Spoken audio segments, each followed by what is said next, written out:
2 dari 4 pelaku pencurian di kampus Institut Teknologi Sains Nahdlatul Ulama Sriwijaya, Sumatera Selatan di Jalan Talang Kerangga, Kelurahan 30 Ilir, Kecamatan Ilir Barat 2 Palembang diringkus Satreskrim Polsek Ilir Barat 2 Palembang. Kedua pelaku yakni Musa dan Urmansyah.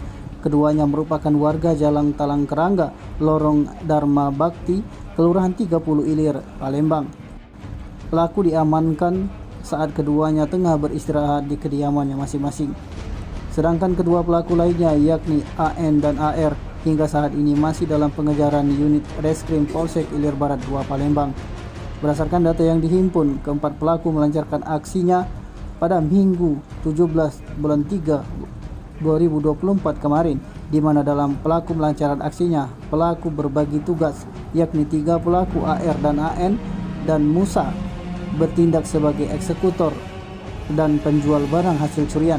Lalu pelaku Urmansyah bertugas menyimpan barang hasil curian di rumahnya untuk dijual kembali.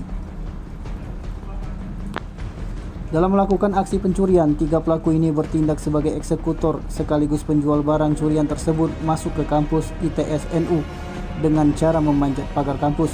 Setelah berada di dalam, 2 pelaku ini mengambil barang berharga di dalam gedung atau kantor dari ITS NU tersebut, sedangkan pelaku Musa berada di bawah untuk menerima barang hasil curian.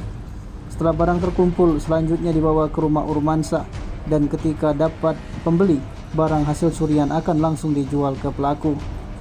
Untuk barang hasil curian, para pelaku juga bermacam-macam, mulai dari dispenser, AC indoor, hingga mebeler di ruang rektor ITS NU tersebut. 3 pelaku ini menjual ke penadah maupun secara online. Untuk pelaku dikenakan dengan pasal 363 KUHP dengan ancaman hukuman di atas 3 tahun penjara.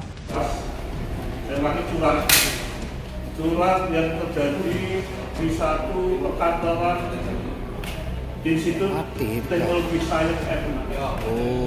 Rekan-rekan perlu ketahui, mendasari daripada keterangan dari korban, yaitu rektor ITS, peristiwa curang ini sudah terjadi kurang lebih 8 kali. Jadi sudah terjadi 8 kali yang notabene pelaku tindak pidana mengambil perlengkapan barang-barang rumah tangga milik ITS NU tersebut, kemudian dilakukan penjualan atas barang-barang rumah tangga tersebut. Namun demikian, mendasari informasi yang ada, kami telah menerima 2 laporan polisi atas 8 kali kejadian yang ada, dan yang terakhir peristiwa terjadi pada hari lusa kemarin tanggal 17, dan pada tanggal 19 berhasil kita lakukan penegakan hukum pengungkapan para pelaku tersangka ini. Rekan-rekan sekalian yang saya hormati, di hadapan rekan-rekan ada 2 orang tersangka. Yang pertama bernama Musa. Coba Musa katakan. Oke. Musa adalah residivis, orang residivis yang terlibat aksi curang yang terjadi di ITS NU. Dalam aksi tersebut, para kelompok pelaku curang. Tim Liputan Sumsel Update TV melaporkan.